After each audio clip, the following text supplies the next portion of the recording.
ठरलं तर मग मालिकेच्या येणाऱ्या भागामध्ये अतिशय जबरदस्त ट्विस्ट आपल्याला बघावयास मिळणार आहे. त्यामध्ये आता लॉक केलेल्या सायलीचे भयानक सत्य हे पूर्णा आजी समोर येऊन पूर्णा आजीला गोकुळाष्टमीच्या दिवशी मोठा सत्याचा उलगडा होणार आहे. त्याचबरोबर आणखी एक सत्य पूर्णा आजी समोर येऊन पूर्णा आजीला श्रीकृष्ण चमत्काराने आज सायलीचा भूतकाळ आणि सायलीचा मोठा संकेत मिळताना आपण बघणार आहोत. ज्यावेळेस सायली ही कृष्णाचा पाळणा म्हणते त्यावेळेस प्रसन्न होऊन श्रीकृष्णाने आता पूर्णाजीचे खाटकन डोळे उघडलेले असतात आणि ज्यावेळेस श्रीकृष्ण पूजा होते त्यावेळेस असे काही घडणार आहे की त्यावेळेस पूर्णाजीला आपल्या डोळ्यावरती सुद्धा विश्वास बसायला तयार नसतो. आणि जेव्हा पूर्णाजीला हे सत्य समजते तेव्हा आता पूर्णाजी खूप मोठा निर्णय घेताना आपण बघणार आहोत. इकडे आता गोकुळाष्टमीच्या दिवशी अस्मिताने काहीही करून सायलीला पूजा करू द्यायची नाही असे ठरवलेले असते आणि अगोदरपासूनच आता पूर्णाजीचा सायलीवरती राग असतो. तेव्हा त्या रागाने इकडे आता पूर्णाजी सुद्धा सायलीला वाटेल तसे बोलत असते आणि त्यातच आता गोकुळाष्टमीच्या निमित्ताने सायली ही सुभेदारांच्या घरी सर्व तयारी करते. घर स्वच्छ करून रांगोळी काढते, देवाची पूजा करते, देवासमोर फुलांची अतिशय विशिष्ट पद्धतीने विधीपूर्वक सायलीने मांडणी केलेली असते आणि त्यामध्ये कोणतीही अशी चूक ठेवलेली नसते की जेणेकरून पूजेची चुकीची मांडणी होईल आणि पूर्णाजी आपल्याला बोलतील. पण इकडे अस्मिताने मोठा प्लान केलेला असतो आणि दरवाजासमोरची सायलीने काढलेली रांगोळी तर अस्मिताने विस्कटवलेलीच असते. पण जेव्हा सायली ही हॉलमध्ये कृष्णाची पूजा मांडते त्यावेळेस अस्मिता म्हणते की पूर्णाजी अगं तू दरवर्षी देव्हाऱ्यासमोर पूजा मांडत होती आणि या सायलीने आज तिच्या मनाप्रमाणेच केला आणि हॉलमध्ये पूजा मांडली. तेव्हा पूर्णाजी ही सायलीला बोलू लागते. पूर्णाजी म्हणते की ही सायली दिवसेंदिवस चुकाच करते आणि या घरचे लोक या सायलीच्या चुका पोटात घालतायत आणि त्या सायलीबरोबरच आनंद व्यक्त करतायत. त्यानंतर अस्मिता सर्वांच्या नजरात चोरून कृष्णाच्या समोरील सायलीने काढलेली रांगोळी पुसून टाकते आणि पूर्णाजीला म्हणते की बघ पूर्णाजी ही रांगोळीसुद्धा पुसली आणि ही फुलेसुद्धा कशी मांडली. त्याचबरोबर सायलीने आता मोरपिसांनी कृष्णाचा पाळणा सजवला. दरवर्षी तू फुलांच्या हाराने हा पाळणा सजवते. बघ पूर्णाजी आता ह्या सायलीची मनमानी खूप काही सुरू झाली. तेव्हा पूर्णाजी आता सायलीवर भडकून वाटेल तसे बोलू लागते.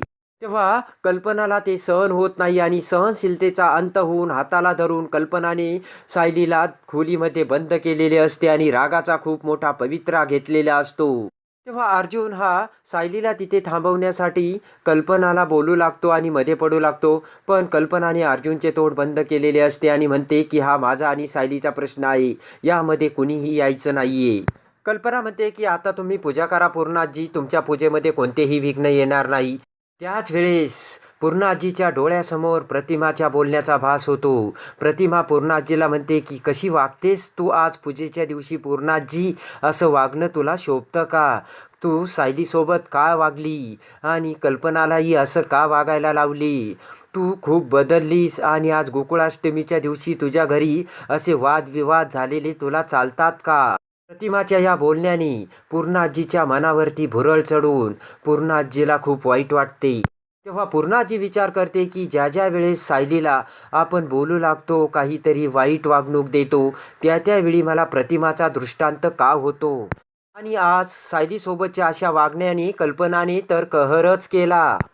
कल्पना म्हणते की प्रत्येक सणवाराला सायली काहीतरी वेगळे करतेच. तेव्हा आज या सणामध्ये आणि गोकुळाष्टमीमध्ये विघ्न नको म्हणून मी सायलीला बाहेर आणणार नाही. आणि कल्पना म्हणते की चला आता आपण पूजेला सुरुवात करू. तेव्हा प्रताप आणि कल्पना पूजेला बसलेले असतात. सर्वांच्या मनात मात्र तिढीच असते.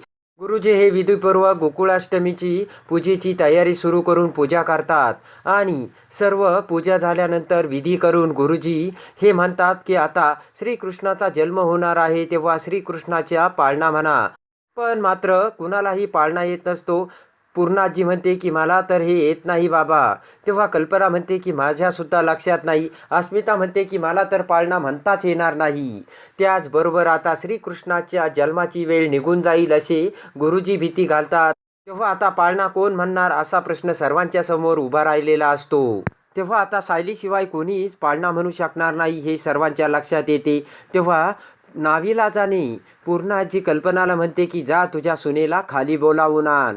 तेव्हा कल्पना म्हणते की नाही पूर्णाजी, तिला कशाला बोलवायचं, ती तर यामध्ये विघ्न आणील. तेव्हा आता पूर्णाजीला सुद्धा काही बोलता येत नसते आणि आता घरची पूजा ही खोळंबलेली असते. गुरुजी हे लवकर पाळणा म्हणण्यासाठी आग्रह करत असतात आणि आता सर्वांची मोठी त्रेधा उडालेली असते. आणि कल्पना तिच्या हट्टावरती अडून बसलेली असते. इकडे आता कल्पनाच्या परवानगीशिवाय सायलीला सुद्धा घराच्या बाहेर येता येत नसते. तेव्हा गुपचूप बाजूला जाऊन अर्जुन हा सायलीला फोन करून पाळणा म्हणण्यासाठी सायलीला व्हिडिओ कॉल करायला लावतो. तेव्हा सायली ही अर्जुनला व्हिडिओ कॉल करून पाळणा गाऊ लागते. तेव्हा सायली खोलीत गात असलेला पाळणा आता सर्वांना ऐकू येत असतो. त्याचबरोबर आता अर्जुन हा त्याचा मोबाईल पूर्णाजी समोर धरत सायली कसे श्रीकृष्णाचे पाळणा गीत म्हणते हे आता सर्वांना दाखवते. तेव्हा सायलीचा ते गाणे आणि आवाज बघून पूर्णाजी आणि कल्पना मोठे अवाक झालेले असतात आणि आज खऱ्या अर्थाने सायलीने कृष्णाचा पाळणा गाऊन अपूर्ण राहिलेली कृष्णाची पूजा ही सायलीच्या हातून पूर्ण झालेली असते. तेव्हा आता लगेचच पूर्णाजीचा सायलीवरचा राग निवळतो आणि कल्पनाला लगेचच पूर्णाजी आदेश देते की सायलीला खाली घेऊन ये. तेव्हा सायलीला खाली आणताच पूर्णाजी म्हणते की अर्जुन आणि सायली तुम्ही आता गोपाळकाल्याचा पूजा करून खरा मान घ्या. तेव्हा आता पूर्णाजीच्या या बोलण्यावरती सायली, कल्पना आणि अर्जुनसुद्धा अवाक झालेला असतो. लगेचच पूजा करण्यासाठी अर्जुन आणि सायली पुढे येतात. अर्जुन आणि सायली ही कृष्णासमोर पूजा करू लागतात. इकडे कल्पना श्रीकृष्णाकडे मागणी करते की पूर्णाजीच्या मनातील सायलीवरचा राग निवळू दे आणि पुढच्या वर्षी सायलीच्या पदरात बाळ खेळू दे. पूर्णाजी सुद्धा सायलीकडे प्रेमाने बघत असते कारण सायलीच्या रूपात पूर्णाजीला प्रतिमा दिसत असते.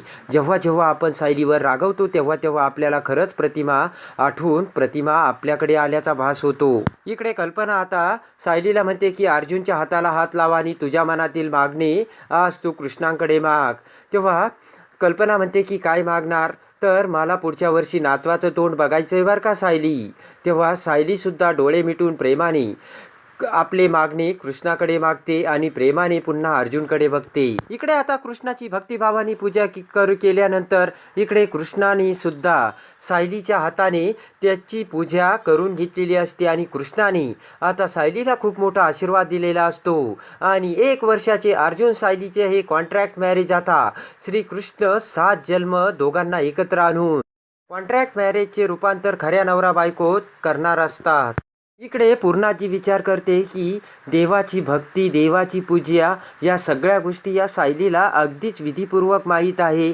या सायलीचा पायगुण खरंच चांगला आहे आणि आपण विनाकारणच या सायलीवरती ब्लेम करतोय.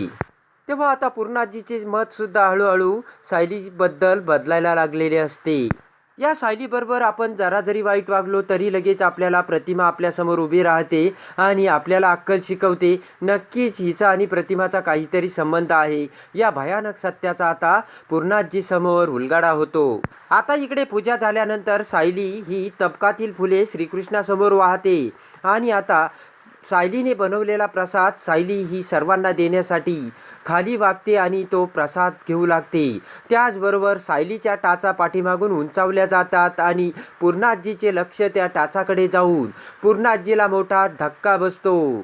2 क्षण पूर्णाजी आपले डोळे चोळून डोळे मोठे करत सायलीच्या त्या पायाकडे बघते आणि सायलीच्या त्या पायावरील खून आता पूर्णाजीच्या डोळ्यासमोर आलेली असते आणि पूर्णाजीला तिसरा भयानक धक्का बसलेला असतो. तर आता सायलीच्या पायावरील तुळशीपत्राची खून बघून पूर्णाजीच्या डोळ्याला सत्याचा उलगडा होऊन पूर्णाजी आता कोणते पाऊल उचलते हे बघण्यासाठी आणि ठरलं तर मग मालिकेच्या डेली अपडेटसाठी आपल्या चॅनलला लाईक करा, सबस्क्राईब करा.